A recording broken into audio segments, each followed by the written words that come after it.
Bonjour à tous et merci aux participants et aux observateurs qui sont là pendant les vacances.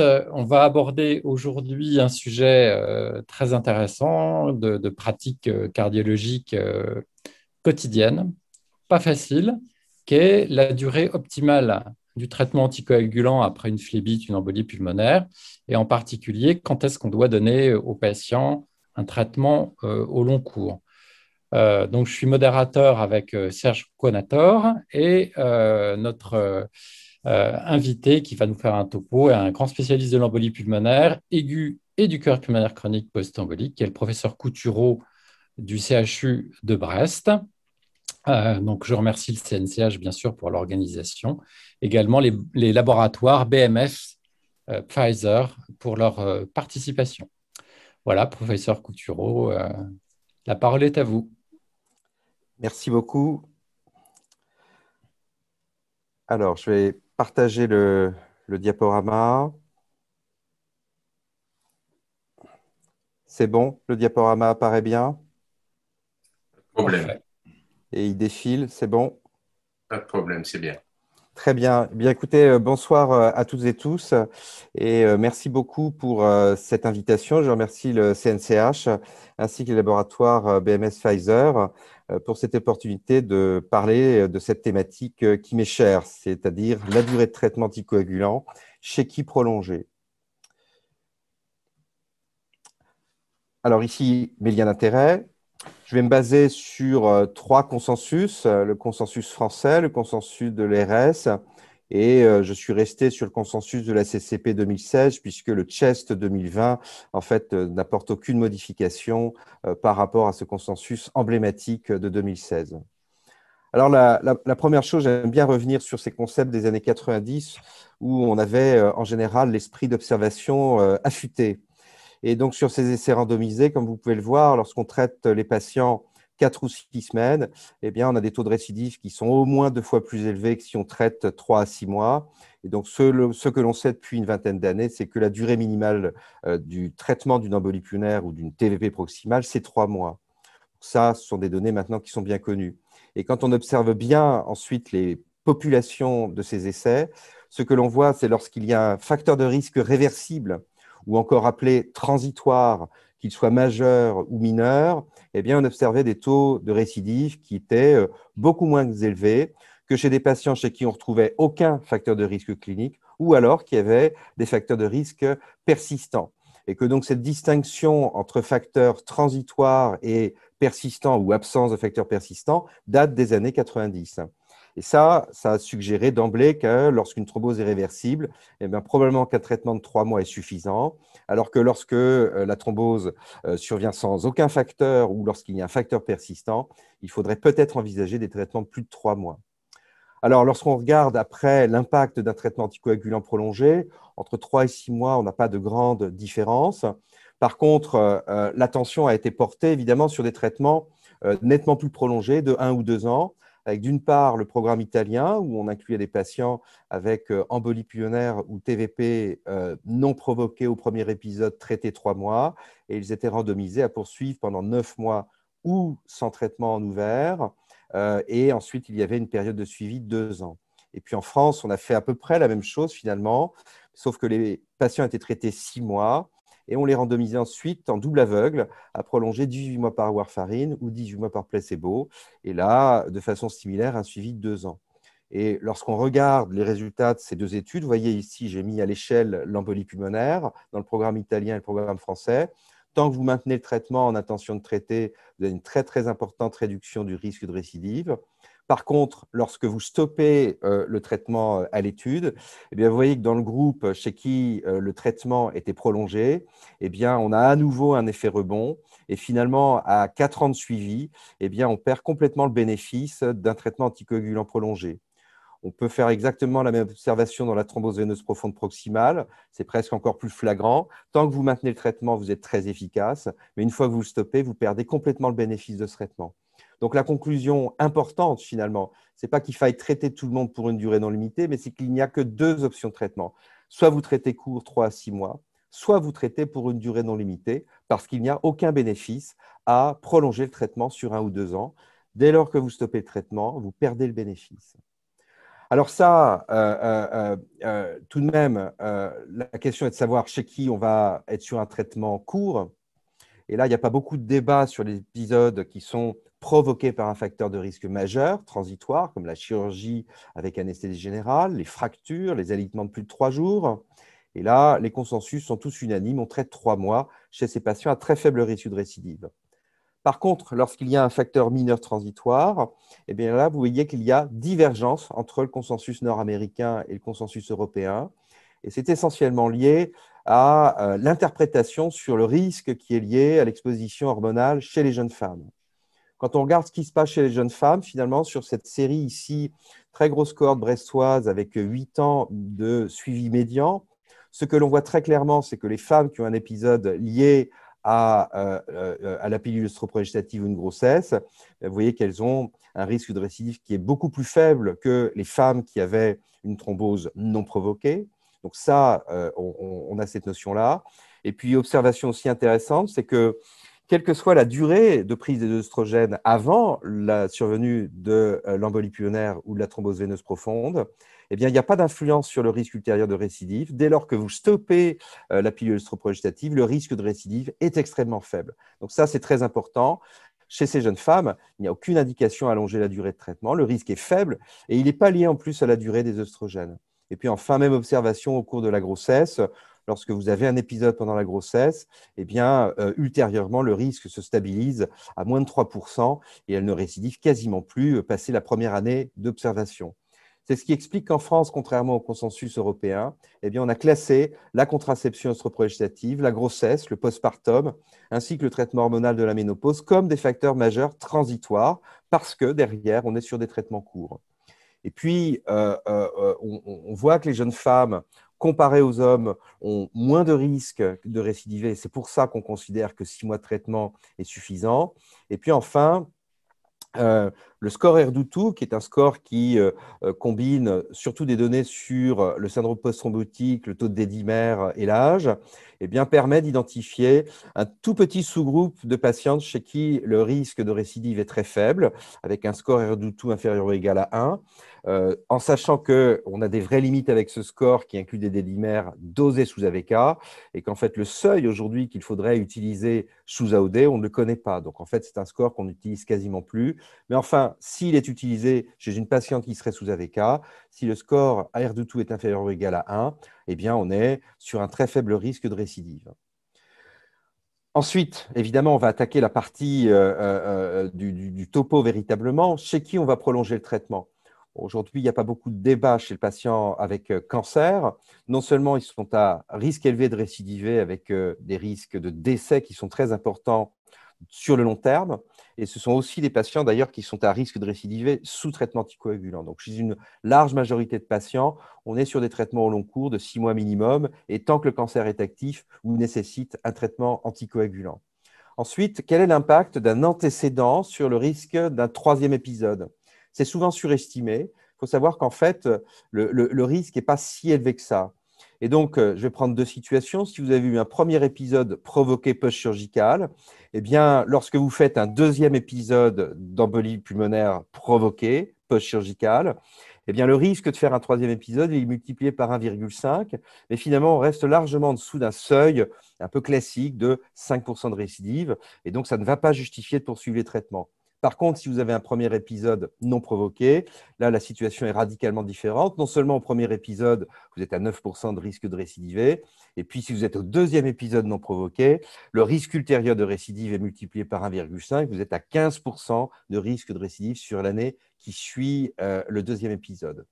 Donc, la récidive est un facteur à prendre en compte, et que si je synthétise un petit peu à mi-course ce que je viens de vous dire, un épisode provoqué par un facteur majeur transitoire, incluant l'exposition hormonale, on est sur un traitement court, les taux de récidive sont faibles. Vous avez un épisode non provoqué récidivant ou une thrombose associée au cancer, et on est sur une optique de traitement non limitée, et en tout cas au long cours. Enfin, on va attaquer la partie difficile, c'est le premier épisode non provoqué, si peu qu'il y ait éventuellement des facteurs mineurs, persistants ou transitoires associés. C'est l'objet d'incertitudes. Alors, comment on s'y prend, puisque je viens de vous montrer des résultats qui nous montrent que ces patients récidivent beaucoup. Toutefois, c'est à peu près 30-35% des patients qui vont récidiver, chez qui le traitement est donc justifié. Par contre, si on traite tout le monde pour une durée non limitée, le risque, c'est tout de même d'exposer plus de 2 tiers des patients à un risque de saignement, alors qu'ils ne vont pas récidiver. Donc, il faut pouvoir distinguer ces patients qui vont récidiver de ceux qui ne vont pas récidiver. Et là, on n'a pas forcément énormément d'outils. Alors, il y a une première observation qui est très importante, c'est ce qu'on appelle la létalité des événements, c'est-à-dire la gravité de la récidive. Et ce qui est important de retenir, c'est que finalement, le tableau de la récidive mime le tableau clinique initial. Ce qui veut dire que si vous avez fait une embolie pulmonaire non provoquée, eh bien, les récidives, dans 90% des cas, ce sont des embolies pulmonaires et qui sont non provoquées. En outre, une embolie pulmonaire aujourd'hui, sur les registres, c'est 10% de mortalité. Eh bien, à la récidive, c'est à nouveau 10% de mortalité. Et donc, lorsqu'on fait une thrombose veineuse profonde, eh bien, on est sur un risque de refaire plutôt de la thrombose veineuse profonde que de l'embolie pulmonaire, ce qui explique une différence de risque de décès par récidive qui est beaucoup plus faible. Ça veut dire quoi sur ce schéma? C'est que si vous faites une embolie pulmonaire non provoquée, eh bien, le risque de décéder d'une récidive si vous stoppez le traitement va rester tout de même longtemps supérieur au risque de décès par hémorragie grave si vous maintenez le traitement anticoagulant. Par contre, ça n'est pas vrai si vous avez fait une thrombose veineuse non provoquée, où là, on voit bien que très vite, les courbes se chevauchent, puisque le risque de décès par récidive après une TVP est très vite très faible. Donc ça, c'est un premier élément important à prendre en compte. Ensuite, qu'est-ce qu'on a comme données sur la fréquence des événements? Eh bien, comme je vous l'ai montré tout à l'heure, on a tout de même des données qui nous montrent, sans qu'on ait l'explication très précise d'ailleurs, que les jeunes femmes récidivent plutôt de façon moins importante que les jeunes hommes, et que le R2-2, évidemment, si on peut l'appliquer sous AVK, peut nous permettre d'identifier dans 12% des cas seulement des jeunes femmes à faible risque.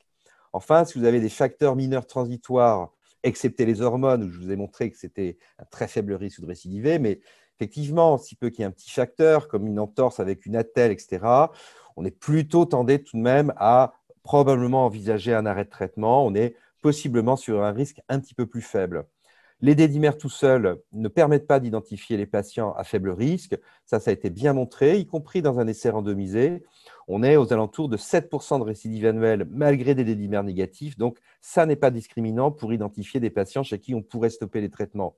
Quant aux patients qui ont des dédimères élevés, on est de toute façon sur une population à risque de récidiver. Donc, finalement, tout seul, ça n'a pas d'intérêt. Le seul intérêt, c'est éventuellement lorsqu'on les fait combiner à d'autres variables, comme dans le score R2-2. Pour les patients à plus haut risque, eh bien, les hommes sont à plus haut risque que les femmes. Et puis, si vous avez des facteurs mineurs persistants de type maladie auto-immune, notamment les fameuses MICI, eh là, on a tout de même des éléments qui nous suggèrent que ces patients sont un peu plus à risque. Enfin, concernant les thrombophilies, globalement, elles n'ont strictement aucun intérêt, excepté de thrombophilie. Si vous avez à rechercher de thrombophilie, c'est les antiphospholipides et les déficits en antithrombine, mais il n'y a aucun intérêt pour les autres qui ne sont pas des prédicteurs indépendants de récidive. En outre, ces thrombophilies, il faut les rechercher à distance, à 3 ou 6 mois. Et s'agissant des antiphospholipides, en plus, il faut les redoser.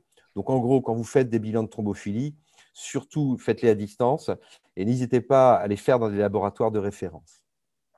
Alors, un paramètre aujourd'hui intéressant pour l'embolie pulmonaire, c'est de multiples études maintenant qui nous montrent bien que la persistance d'une obstruction pulmonaire résiduelle est associée à un risque multiplié par 2 de récidiver.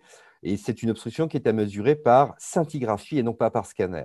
La scintigraphie est beaucoup plus sensible, le scanner ne l'est pas assez. Les techniques qui viendront dans le futur permettront sûrement, mais pour l'instant, c'est la scinti qui est la référence. On retrouve une obstruction dans 30% des patients. Et effectivement, aujourd'hui, c'est un critère qu'on prend en considération en pratique, pas de façon isolée. Là encore, il n'a pas été évalué dans des scores, mais on prend cette considération supplémentaire. Et donc, ça veut dire aujourd'hui que finalement, lorsque vous avez un patient qui n'a pas de séquelles pulmonaires, vasculaires du tout, eh bien, on est plutôt à aller sur une optique d'arrêt de traitement. Alors que si vous avez des séquelles, c'est un facteur qui incite potentiellement à poursuivre le traitement pour une durée non limitée. Enfin, tout de même, le traitement anticoagulant au long cours, eh bien, ça pose problème. On a des variables qui sont bien connues, il y a même des scores aussi, mais on sait que la créatinine, les antécédents de saignement, les traitements antiagrégants concomitants, l'anémie sont des facteurs de risque hémorragique bien connus. Alors après, avec l'arrivée des anticoagulants oraux directs, évidemment, on serait tenté de se lâcher. Or, il faut bien comprendre que si le risque de saignement majeur est réduit sous AOD, bien entendu, par contre, le risque de décès, la létalité, donc le risque de décès d'une hémorragie grave, il est identique que l'on soit sous AOD ou sous AVK. Donc, ce n'est pas non plus une solution miracle. Donc ça, c'est un point qui est important. Et puis, évidemment, par rapport à cette courbe que je vous ai mis de bénéfice-risque, eh bien, tout de même, la question, c'est est-ce qu'on peut trouver une modalité de traitement qui permette de réduire le risque de saignement tout en gardant l'efficacité. Vous le savez, les AVK à dose réduite, ça ne marche pas. Et on va le voir, l'aspirine, ce n'est pas assez efficace, donc ce n'est pas une bonne option. Et surtout, l'hypothèse a été portée sur les anticoagulants oraux directs à faible dose. L'objectif était de montrer qu'on pouvait être aussi efficace tout en réduisant le risque hémorragique. Alors, on a deux essais que vous connaissez bien, l'essai Amplify et Ancient Choice. Dans la première étude, eh bien, l'objectif, c'était de montrer que l'apixaban à dose réduite ou à dose pleine, c'était supérieur à du placebo en traitement étendu de 1 an chez des patients qui avaient été au préalablement traités à dose curative pendant 6 à 12 mois. Mais attention, l'étude n'était pas calibrée pour démontrer qu'une dose réduite d'apixaban, c'était aussi efficace et plus sûr qu'une dose pleine. Même design dans l'étude Ancient Choice, où là, c'est l'aspirine qui est choisie comme placebo. Et l'objectif était de montrer que le Rivaro 10 ou 20, eh bien, c'était supérieur à de l'aspirine. Une fois de plus, l'étude ici n'était pas non plus calibrée pour démontrer que le Rivaro 10, c'était aussi efficace et plus sûr que le Rivaro 20. Lorsqu'on regarde les résultats de ces deux essais, ce qui est marquant, c'est d'une part une vraie efficacité, que l'on soit sur une dose pleine ou une dose réduite comparée au placebo. On n'est pas forcément très surpris de ce résultat. Mais peut-être que le résultat le plus flagrant, c'est finalement un risque hémorragique qui est très faible, quel que soit le groupe de traitement. Les taux de risque hémorragique grave et cliniquement pertinent non grave sont identiques entre le groupe apixaban 5, 2,5 et placebo. Pourquoi? Parce qu'on a un manque de puissance et finalement des patients qui ne saignent pas beaucoup. Ce ne sont pas des patients extrêmement graves. Et l'étude n'est pas non plus assez puissante pour nous dire est-ce que vraiment on vérifie la non-infériorité sur l'efficacité. Et puis, quand on regarde l'étude Ancient Choice, eh bien, on a le même type de résultat. Alors, ça confirme cette étude qu'on a le Rivaro 10 ou 20 beaucoup plus efficace que l'aspirine, donc l'aspirine n'est pas une bonne alternative. Et qu'en termes de saignement, on retrouve la même chose. On a des taux de saignement qui sont faibles, sans différence entre les trois bras. Et donc, on a ici des limites dans ces études, c'est que les patients à haut risque de récidive étaient sous-représentés. C'est moins de 15% des patients dans ces deux études. Et donc, un point important de ces études qui sont pourtant prometteuses, c'est que chez les patients qui sont à haut risque de récidive, eh bien aujourd'hui, on n'a pas encore une démonstration franche que les AOD à dose réduite sont aussi efficaces et plus sûrs que les AOD à dose pleine. Alors, pour répondre à cette question, il y a deux programmes emblématiques aujourd'hui qui arrivent bientôt au terme des inclusions. C'est l'étude Rénov par notre réseau Innoviti, où chez des patients à haut risque de récidive, on les randomise à poursuivre le traitement à dose pleine ou à dose réduite en ouvert. Et il y a aujourd'hui 2600 patients inclus. Il en manque plus que 150. D'ici quelques mois, on aura fini le taux d'inclusion avec des réponses dans 1 an. Et puis, finalement, dans le même état d'esprit, eh bien, c'est l'étude d'Isabelle Mahé, où cette fois, on s'adresse aux patients cancéreux, traités pendant plusieurs mois par anticoagulants, et puis on les randomise à poursuivre l'apixaban à dose pleine ou à dose réduite en double aveugle. Et on est aujourd'hui à plus de 1000 patients recrutés, et là aussi, on espère pouvoir recruter jusqu'à la fin de l'année. Et donc, pour conclure finalement, et vous résumer en une diapositive tout ce que je viens de vous dire, finalement, on a 3 grandes situations. On a d'une part la première situation, vous avez bien compris, lorsqu'on a un épisode provoqué par un facteur de risque majeur transitoire, on traite court, y compris lorsqu'il y a une exposition hormonale. Lorsqu'on a un facteur persistant, notamment ça comprend vraiment le cancer, on traite 6 mois minimum, et tant que le cancer est actif ou nécessite une chimiothérapie. Et puis la troisième situation, c'est l'épisode non provoqué par un facteur majeur transitoire, qu'on appelle globalement la maladie électrolyte-veineuse non provoquée. Là, il y a un premier cas de figure, ce que j'appelle les bêtes de course. Vous avez un premier épisode non provoqué avec un déficit en antithrombine démontré ou un syndrome des antiphospholipides. On est sur une stratégie de traitement non limité et à dose pleine. Si c'est un syndrome des antiphospholipides, en plus, ce sont des AVK. Si vous avez un premier épisode d'embolie pulmonaire non provoquée avec état de choc, donc à haut risque de décès initialement, là aussi, on recommande un traitement au long cours à dose pleine. Et puis, si vous êtes sur plusieurs épisodes de maladie chronique veineuse non provoquée récidivante, eh bien, on poursuit le traitement non limité à dose pleine. Alors maintenant, lorsqu'on est dans la situation du premier épisode non provoqué, en dehors de ces situations que je viens de vous mentionner, finalement, il y a deux ambiances et on ne peut pas être totalement binaire. Soit vous êtes un homme ou une femme avec un score R2 supérieur ou égal à 2. Il n'y a pas du tout de facteur mineur transitoire associé. C'est une présentation clinique sous la forme d'une embolie pulmonaire. On est plutôt enclin à proposer un traitement non limité et c'est ici que potentiellement une dose réduite a sa place aujourd'hui en pratique de vraie vie. Autre cas de figure, c'est plutôt une femme ou un R2 inférieur ou égal à 1. Si peu que vous ayez un petit facteur mineur transitoire, genre une entorse avec une attelle, pas le plâtre, une attelle, et c'est une présentation sous la forme d'une thrombose veineuse profonde, on est plutôt enclin à proposer un traitement court de 3 à 6 mois maximum, à mettre en balance évidemment avec le risque hémorragique et la préférence des patients. Et puis, aujourd'hui, des données intéressantes sur l'obstruction vasculaire pulmonaire résiduelle dans l'embolie pulmonaire, mais on a besoin d'élaborer des scores plus performants pour nous aider en pratique à mieux discriminer entre patients à haut risque chez qui on va garder le traitement et patients à faible risque chez qui on va stopper le traitement. Et puis, voilà, il y a une recherche qui est très active aujourd'hui. Voilà, je vous remercie pour votre attention. Merci, Francis. Topo très clair, pas simple, compliqué finalement à appliquer en pratique. Alors, en attendant qu'on ait des questions qui nous arrivent, je crois qu'avec Olivier, on a pas mal de questions. Et alors, j'en ai une première. Dans les facteurs provoquants, tu ne nous as pas parlé du tout des voyages. Non. Donc ça, c'est effectivement aujourd'hui… Alors, c'est une information qu'on a dans toute observation aux urgences, que tout externe, que tout interne, que tout médecin collige. Et aujourd'hui, ce sont vraiment des facteurs mineurs. C'est-à-dire qu'il suffit d'un voyage pour faire une thrombose, c'est qu'on va la faire pour autre chose. Et que tout de même, les données qu'on a dans les registres, eh bien, aujourd'hui, c'est que c'est des patients qui récidivent. Si c'est le seul facteur qu'on a retrouvé, ils récidivent. Chose intéressante d'ailleurs, c'est que potentiellement, c'est des gens qui vont récidiver au moment d'un voyage. Donc ça, c'est vraiment intéressant de proposer en tout cas au moins une prévention primaire lors d'un voyage ultérieur. Mais en pratique, c'est des facteurs qui ne modifient pas. Ils vont remettre ça à un moment donné. Toujours une question qui nous arrive, est-ce que le Covid-19 est un facteur transitoire ou non? Alors ça, c'est intéressant. Et j'allais dire que plus c'est grave et plus on va traiter court. Donc, si vous avez un Covid, si vous avez une Covid très grave avec hospitalisation et que c'est à ce moment-là que vous développez l'embolie pulmonaire, on est bien sur un facteur provoquant majeur.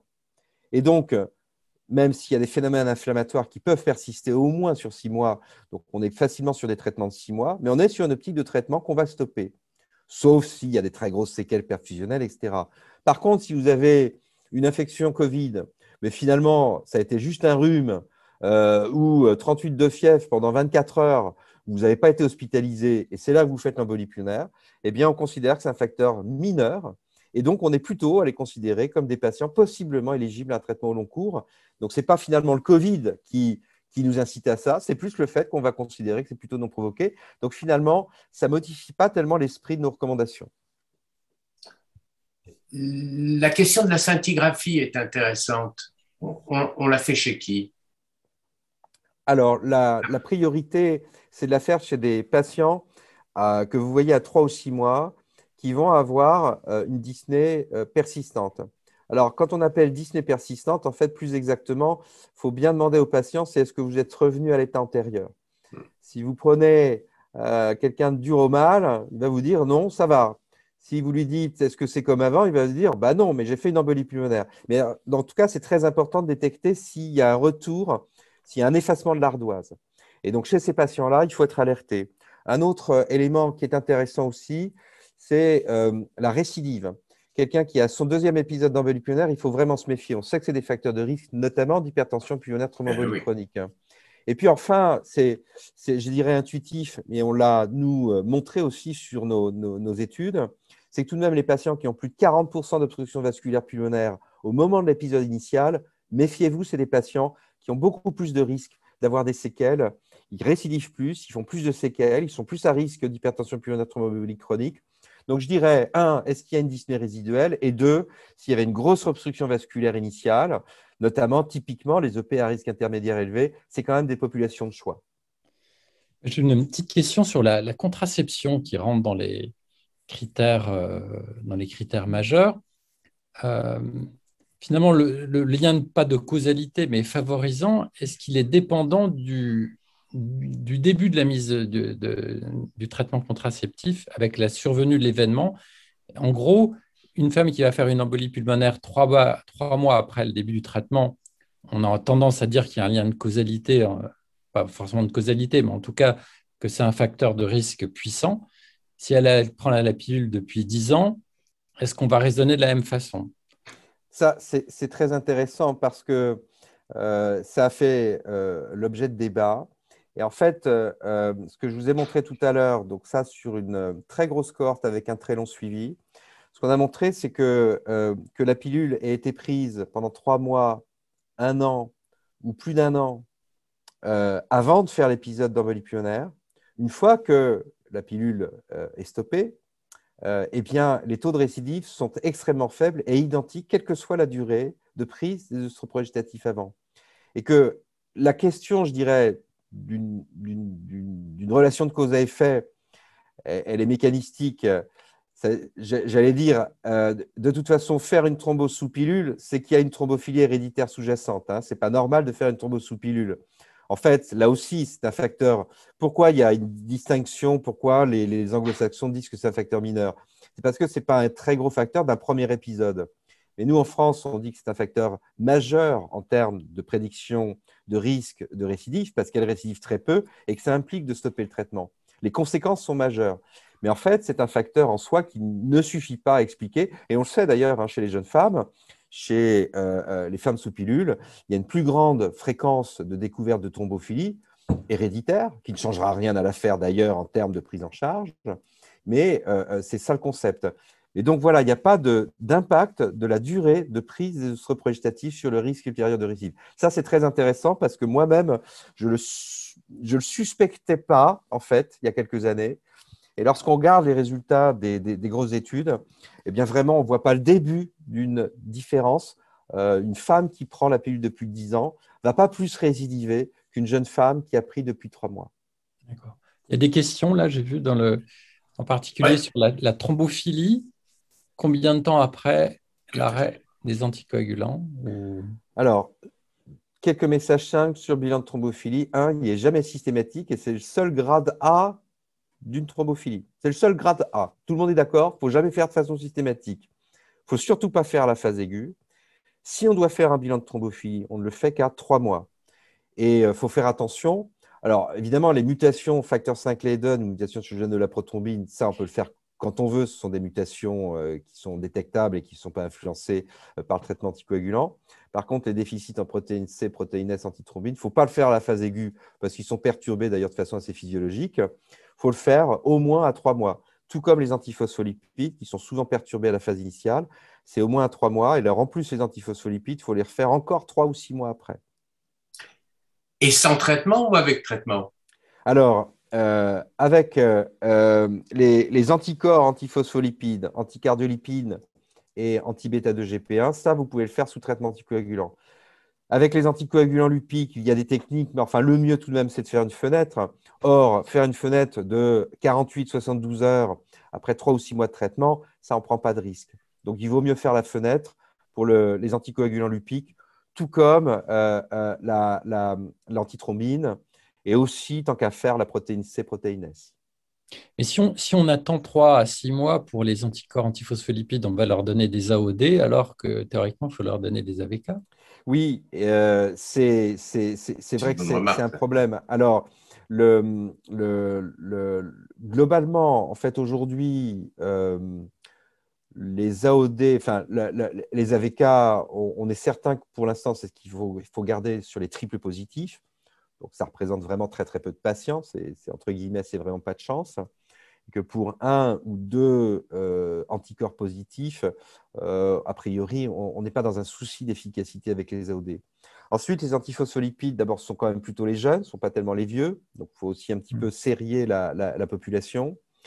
C'est important aussi, j'allais dire que s'il y a des antécédents familiaux, ça exclut pas un certain nombre des antiphospholipides, mais enfin, ça ne va pas dans le sens d'une thrombophilie acquise chez cette jeune femme, par exemple, si c'est une femme.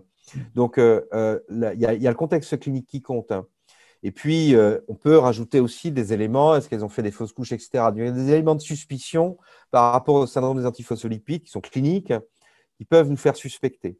Mais donc, globalement, le problème aujourd'hui, si vous faites un dosage antiphospholipide à la phase initiale de l'embolie pulmonaire, ça va être positif, hein, dans 20% des cas. Donc, si vous allez mettre des AVK dans 20% des cas, et dans l'immense majorité des cas, ce ne sont pas des syndromes des antiphospholipides.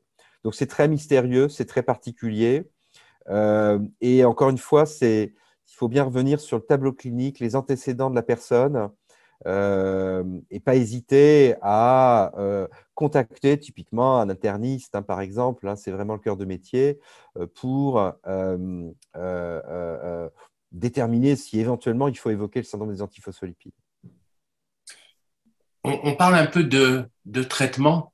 On a vu que les doses réduites, c'était pas pour tout le monde, mais est-ce qu'il y a des adaptations de doses à faire chez les patients fragiles, comme on le fait dans la fibrillation atriale? Alors, surtout pas, et là, c'est quand même des choses qu'on peut dire. L'Agence européenne a extrapolé des résultats des données de la fibrillation atriale sur les populations avec EP et TVP qu'on ne peut pas faire. Pourquoi? D'abord, la FA, on est bien sur une prévention primaire. Sur la TVP ou le P, on est sur un traitement actif d'un thrombus qui est présent. Ensuite, dans les essais, on a inclus des patients qui avaient tous une clairance de plus de 30 millilitres minute. Donc déjà, on ne doit pas donner d'AOD aujourd'hui pour des clairances en dessous de 30 millilitres minute. Et ensuite, le schéma il a été validé. Hein, si on prend les liquides, c'est 10 fois 2 par jour pendant 7 jours et 5 fois 2 par jour après pendant les 3 à 6 premiers traitements. Et on a un même schéma avec le rivaroxaban, avec une dose de charge et une dose d'entretien. Et donc, vous ne pouvez pas modifier cette dose. Et que le patient soit maigre ou obèse, que le patient soit à 31 millilitres de clairance ou à 60 millilitres de clairance, aucune adaptation de dose, surtout pas de dosage d'antidissa spécifique. Alors, il ne faut pas se retrouver avec un patient en fibrillation atriale qui a une réduction de dose et qui fait une MTEV. On a des questions. Oui, vas-y. Il y a une des questions posées, c'est un patient qui fait 2 épisodes de phlébite EP provoqué, traitement long cours ou traitement? Donc, je reviens sur effectivement sur une diapositive que j'ai montrée tout à l'heure. L'antécédent en soi augmente par 1,5 le risque de récidive. Donc, si on est sur un premier épisode d'EP provoqué, on est à 2-3% de risque de récidive lorsqu'on arrête le traitement. Lorsqu'on fait un deuxième épisode, le risque de faire un troisième épisode, c'est 2-3% multiplié par 1,5, donc ça fait du 4-4,5%. On reste en dessous d'un seuil qui a été établi au niveau international, c'est-à-dire qu'en dessous de 5% de risque de récidive, il est exclu d'allonger les durées de traitement. Donc, 2 épisodes provoqués par un facteur chirurgical, par exemple, on est sur un traitement court. Donc, on est sur 3 à 6 mois de traitement. D'accord. Et le sexe joue beaucoup, finalement, dans la décision. Par exemple, quelqu'un qui a un facteur mineur, du genre une entorse sans plâtre, mais qui est un homme, on va avoir tendance à le traiter au long cours. Si c'est une femme, peut-être un traitement court, si j'ai bien compris. C'est ça. C'est des facteurs dits de modulation, hein. Donc, on n'est pas dans un système complètement binaire. On est un peu gêné de ne pas avoir d'ailleurs d'explications physiopathologiques évidentes, hein, pour expliquer la différence entre hommes et femmes, indépendamment, hein, des traitements hormonaux, hein. Donc, mais c'est tout à fait ce que vous venez de dire.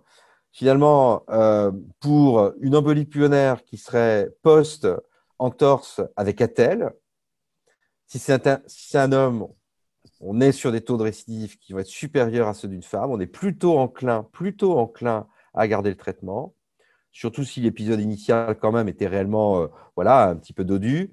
Alors que si c'est une femme, eh bien, on est sur des données de risque qui sont de moins de 5% de récidive.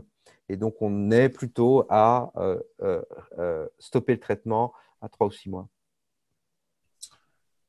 une question sur, au fond, on voulait la poser, une femme qui a eu une embolie pulmonaire, chez laquelle on a trouvé un déficit en protéine C et qui est déjà traitée par AVK depuis un certain temps, est-ce qu'on continue, est-ce qu'on arrête? Et c'était une paix provoquée ou non provoquée? On ne sait pas. On ne sait pas. OK. Alors déjà, la protéine C, ça c'est intéressant, hein, puisque c'est à peu près un déficit en protéine C sur deux qui n'en est pas un. Si vous dosez la protéine C à une femme sous pilule pendant la grossesse ou pendant une infection, un syndrome inflammatoire, on est sur des réductions en fait physiologiques de protéine C, et en particulier sous œstrogène pendant la grossesse. Donc déjà, la première question, c'est de se dire, est-ce qu'il y a vraiment un vrai déficit en protéine C? Donc déjà, il faudrait vérifier cette affaire-là, et que là, typiquement, il va falloir pouvoir stopper les AVK. Si vraiment on veut le rechercher, il faudrait stopper les AVK pendant 3 semaines avec un relais par HBPM, par exemple, et refaire ce dosage pour réellement voir si c'est vrai. Une fois sur deux, c'est faux. Bon, ça, c'est le premier point. Ensuite, il y a l'intensité du déficit, parce qu'en fait, en dessous de 20 ou 30%, OK, on considère quand même que c'est significatif, mais pour des déficits de 40 ou 50%, aucun impact. Donc finalement, cette thrombophilie, potentiellement, elle n'en est pas une, voire elle n'a aucun impact. Donc la question maintenant, c'est de se dire comment est survenu l'épisode. Et que sur la seule donnée de la thrombophilie, ce n'est pas suffisant pour dire qu'il faut poursuivre le traitement. Il faut en revenir aux facteurs de risque cliniques initiaux. Si c'était non provoqué du tout, et en particulier pas de pilule, eh bien, on peut se poser la question de garder le traitement anticoagulant long cours. Ça semble justifié, pas tellement parce qu'il y a la thrombophilie. Par contre, si c'était une embolie pulmonaire post-chirurgicale, a fortiori, il n'y avait pas eu d'état de choc ou quoi que ce soit, on se demande bien pourquoi il faudrait garder le traitement. Là, il y a plutôt une indication à stopper le traitement. On va arriver bientôt. Bon, moi, j'ai encore une question. On dit 3 à 6 mois. C'est quand 3, c'est quand 6? Alors, là, plus on va rentrer comme ça sur ces éléments, et on voit bien qu'on a quelques zones d'ombre encore. Oui. Alors, 3 mois, c'est très nord-américain, alors qu'en plus, nous, en France, on est plutôt à 6 mois. Bon, qu'est-ce que c'est? En méta-analyse, on n'observe pas de différence sur le long terme en termes de taux de récidive après 3 ou 6 mois de traitement. Mais on observe tout de même une tendance à une différence juste sur les 6 mois qui suivent l'arrêt de traitement. Quand vous avez traité 6 mois par anticoagulant, vous avez une réduction de risque de 40% non significative pendant les 6 mois qui suivent l'arrêt du traitement, comparé à des traitements à des patients que vous avez traités 3 mois. Donc, il y a transitoirement quelque chose qui est un peu en faveur de 6 mois, mais qui disparaît par la suite. Ça veut dire qu'il y a un sous-groupe de patients là-dedans qu'on n'a pas réussi à individualiser, notamment sur les méta-analyses et les essais, mais qu'en pratique, on se dit qu'une embolie pulmonaire segmentaire provoquée post-chirurgicale, 3 mois, une embolie pulmonaire avec état de choc initial post-chirurgical, 6 mois. De même pour une thrombose veineuse profonde, vous avez une poplité post-chirurgicale, 3 mois. Vous avez une iliocave avec phlegmatia, eh bien, on est à 6 mois. Voilà, c'est pour vous donner. Tout le monde est un petit peu d'accord, entre guillemets, voilà, quand on discute entre les uns et les autres à l'international, tout le monde est à peu près sur cette longueur d'onde, mais je n'ai pas de bonnes preuves à apporter. Et finalement, tous ces malades, parce qu'ils sont assez nombreux, qui ont des EP sans facteur de risque ou avec un petit facteur de risque, ils ont finalement quelle maladie ils ont, on ne sait pas. Alors, en fait, aujourd'hui, on a chez les moins de 50 ans, et ça, on l'a bien individualisé, on l'a bien objectivé sur des très grosses études faites sur les membres de famille au premier degré de ces patients-là. Ce qui est très intéressant, c'est que pour une thrombose non provoquée avant 50 ans, eh bien, le risque familial, il est 3 à 4 fois plus élevé que si vous faites une thrombose après 70 ans. Ça, c'est le premier point. Et qu'ensuite, quand on regarde, selon que le propositus a une thrombophilie ou pas, eh bien, en fait, il n'y a aucun impact. C'est-à-dire que si je fais une embolie pulmonaire non provoquée à 40 ans,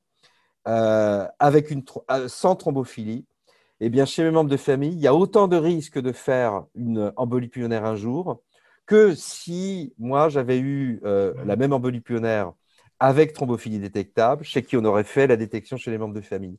Donc ça, c'est intéressant, c'est qu'en fait, que vous soyez porteur ou pas d'une thrombophilie lorsque vous faites une thrombose avant 50 ans, votre risque familial est élevé et ça n'est pas influencé par la thrombophilie.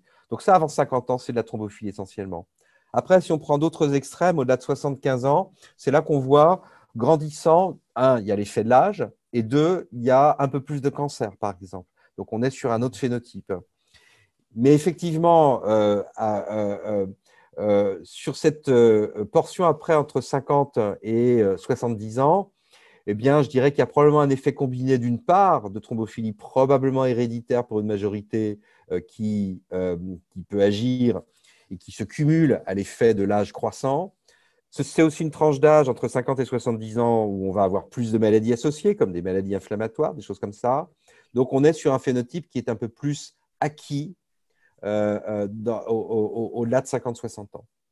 C'est ce que disaient nos amis suisses quand ils disaient que quelqu'un qui fait une thrombose veineuse non provoquée, pour laquelle on ne trouve pas de cause, c'est qu'il a une thrombophilie qu'on ignore. C'est ça. Ouais. C'est un peu ça. C'est un concept intéressant. Il y a beaucoup de questions sur la thrombophilie et effectivement, les gens s'interrogent parce que d'un côté, on dit c'est les gens qui ont eu des EP non provoqués, ils ont une thrombophilie. Puis de l'autre côté, finalement, ce qu'il y a à rechercher dans la thrombophilie, c'est de plus en plus petit puisque facteur 5, ça ne sert pas à grand-chose. Déficit antithrombine 3, donc c'est intéressant, hein, c'est très, très intéressant. En fait, je pense que ce qui est important comme message sur les thrombophilies, d'abord, c'est si on les dose et qu'on ne les trouve pas, ce n'est pas pour ça qu'il n'y a pas. Donc, ça n'impacte quasiment pas la prise en charge. Et surtout, il faut éviter d'être faussement rassuré pour des patients. Il faut être faussement rassuré, j'allais dire, même pour soi, dans sa pratique, mais que, par exemple, un patient qui a moins de 50 ans qui fait une embolie pulmonaire non provoquée, le bilan de thrombophilie est négatif, eh ben, on sait que sa famille est quand même à risque de récidive. Et si on va même encore plus loin que ça, ce qui est intéressant, c'est que si, par exemple, vous avez une embolie pulmonaire à 40 ans non provoquée avec un facteur 5 Leiden, eh bien, chez ces membres de famille qui ont le facteur 5 Leiden, ils vont être plus à risque que les membres de famille de cette famille-là qui n'ont pas le facteur 5 Leiden, mais que ces membres de famille-là qui n'ont pas le facteur 5 Leiden, ils sont 5 fois plus à risque que la population générale du même âge. Et que non seulement quand on ne trouve pas de thrombophilie, ça ne veut pas dire qu'il n'y en a pas, mais que quand on en trouve une, en plus, ce n'est pas discriminant. Ouais. Donc, ce qui est important, c'est ça, c'est la bonne interprétation du dosage, qui d'ailleurs n'est pas recommandé. Il n'y a aucune obligation de faire des bilans de thrombophilie, ni de thrombophilie chez les familles. Hein. Il n'y a aucune obligation. J'allais dire, excepté le déficit d'antithrombine. Là, on est sur une thrombophilie très rare, mais le phénotype clinique est extrêmement sévère. Hein. Une dernière question, peut-être? Une question sur les dédimères, à l'intérêt des dédimères dans la durée du traitement. Oui, alors conceptuellement, évidemment, on aurait été séduit d'avoir un marqueur. On se dit, s'il y a des dédimères, c'est qu'il y a du caillot. Alors en fait, c'est du caillot qu'on détruit d'ailleurs. Hein. Et en fait, tous les jours de la vie, on fait des caillots et on détruit des caillots d'ailleurs. Hein. C'est physiologique.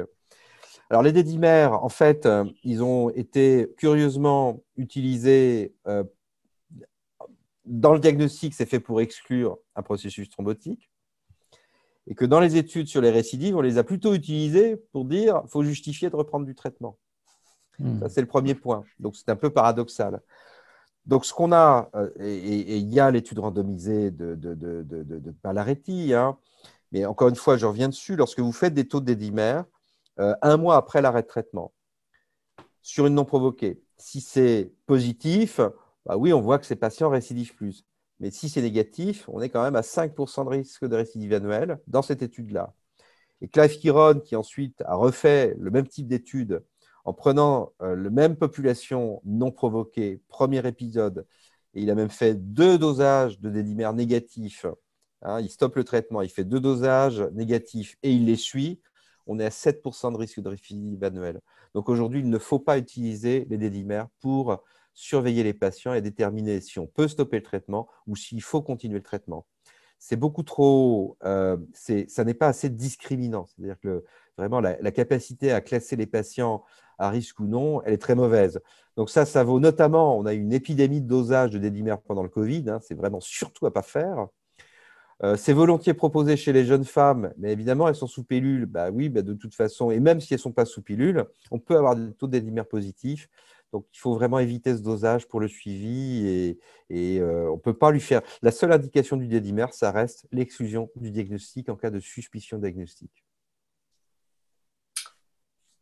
On arrive au bout. Ouais. Il y a des questions sur la thrombose artérielle.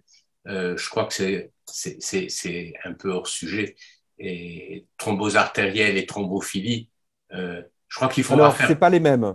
Non, ce n'est pas les mêmes, c'est ça. Ce n'est pas les mêmes. Ce qu'il faut se dire, c'est que ça ne sert à rien de rechercher un facteur 5 Leiden ou un déficit en protéines de coagulation. Thrombose artérielle, les seules thrombophilies communes avec la veine, c'est les antiphospholipides qu'il ne faut pas louper.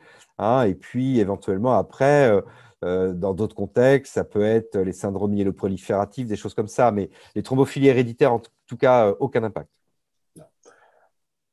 OK. Si une dernière question, allez, on ne résiste pas, les thromboses de localisation atypique. Allez, quelle durée de traitement?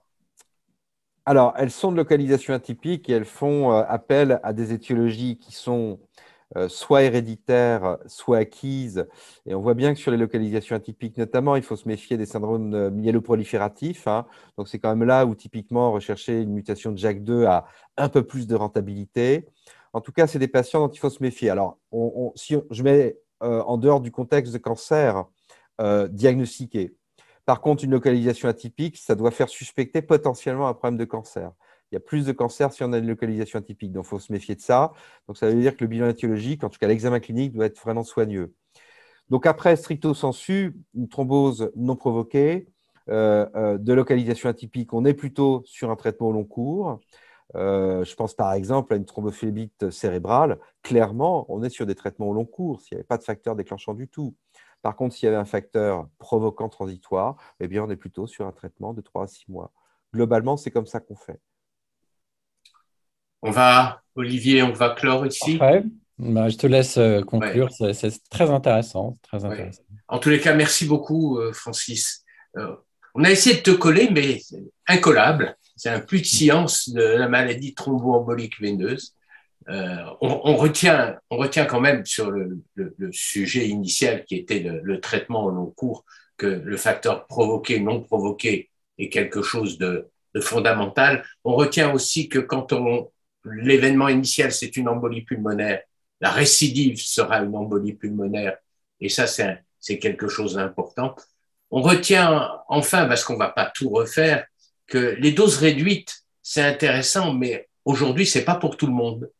Et qu'il faut certainement choisir les patients de manière vraiment soigneuse, en sachant qu'ils n'ont pas de risque hémorragique minoré, avec une dose réduite, et donc que c'est l'efficacité de la prévention qui est en jeu. Voilà. Il me reste donc à te remercier, à remercier Olivier pour la co-modération. À remercier également l'Alliance BMS Pfizer pour leur soutien, et puis à annoncer le prochain webinaire du 3 mars sur la défibrillation sans choc, est-ce possible? Ce sera certainement également très intéressant. Bonsoir à tous. Bonsoir. Bonsoir.